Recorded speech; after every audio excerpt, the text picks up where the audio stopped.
तो भाई लोग तहरा लोग के बजट अगर खाली 85-86 रुपया बा आ तू लोग इतना बजट में एगो अच्छा फ़ोन लेवे चाहत रह लोग तो यकीन मानो लोग तहरा लोग खातिर हम बहुत ही जांच पड़ताल करके एगो बहुत ही खतरनाक वाला फ़ोन लियल बानी जौन कि तहरा लोग खातिर बिल्कुल ही बेहतर साबित होखे वाला बा।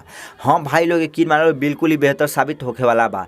ई फ़ोन का नाम है मोटोरोला E40 जौन कि आज से 1 साल पहले ही फ़ोन लॉन्च भइल रहे, लेकिन भाई लोग यकीन मानो लोग आज के भी डेट में ई फ़ोन किलर बा। बहुत सारे मामले में बहुत सारे मामले में कमी भी बा ई फ़ोन में।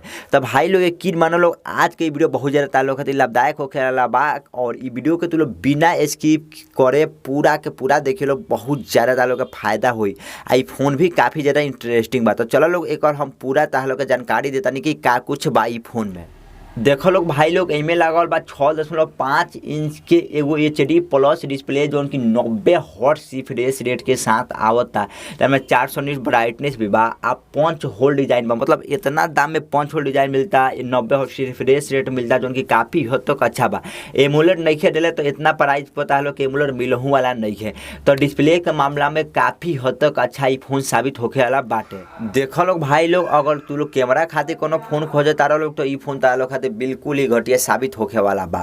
काहे से मोटोरोला कोनो फोन के कैमरा अच्छा ना आवेला। एकरा बैक में लगले बा 3 गो कैमरा 2 MP के 1.5 एपर्चर एगो आ एगो मैक्रो कैमरा आ मेन कैमरा बा 48 MP के बाद जौन की काफ़ी हद तक घटिया क्वालिटी तालो के दे दी। लो लाइट में आ लाइट रही तो थोड़ी अच्छा क्वालिटी दे सकेला। 48 MP से मायने ना रखेला। आ फ्रंट में लगले बा 8 MP के एगो बहुत ही घटिया कैमरा जौन की लो लाइट कंडीशन में काफ़ी हद तक घटिया है। तो देखो लोग गाइस प्राइस के हिसाब से तो ठीक बा भाई लोग, प्राइस के हिसाब से सही बा, मतलब सब कुछ सही बा कैमरा के मामले में, हम ज़्यादा कमी ना कहें। देखो लोग भाई लोग तू लोग फ्री फायर खेले खातिर चाहे BGMI खेले खातिर ले तारा लोग तो अच्छा बा ई दाम के हिसाब से। एमे लागल बा 1900 के T700 प्रोसेसर जौन की हमनी के देखनी जा मीडियाटेक के G70-80 जौन प्रोसेसर वाला ओकरे बीच में ई प्रोसेसर बा।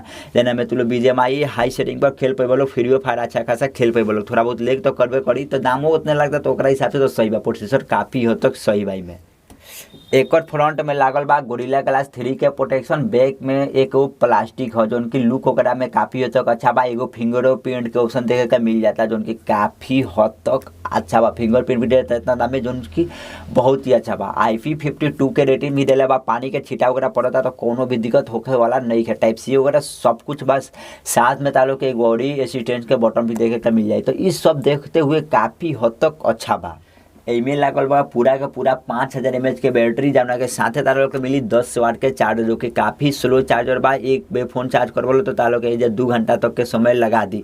आ एक बार चार्ज कर लेबो लोग तो बहुत ही आसानी से तारा लोग के 1 दिन के तो बैटरी बैकअप दे दिया। गेम वगैरह खेलबो लोग तो 5-6 घंटा के बैटरी बैकअप दी।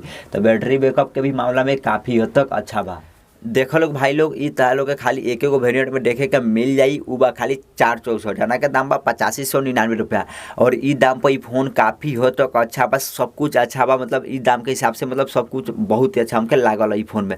तो भाई लोग तू लोग लेबे चाहता लोग तो बेझिझक ई फोन के ले सकता लोग, काफ़ी हो तक अच्छा तारा लोग खातिर साबित होके आला बा।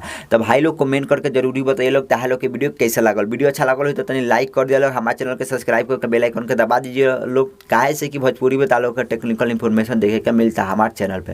तो इस साथ वीडियो करे चाहते हैं समाप्त, मिलता है तालो से अगला वीडियो में। तब तक खातिर बाय बाय। जय हिंद, जय भारत, जय बिहार।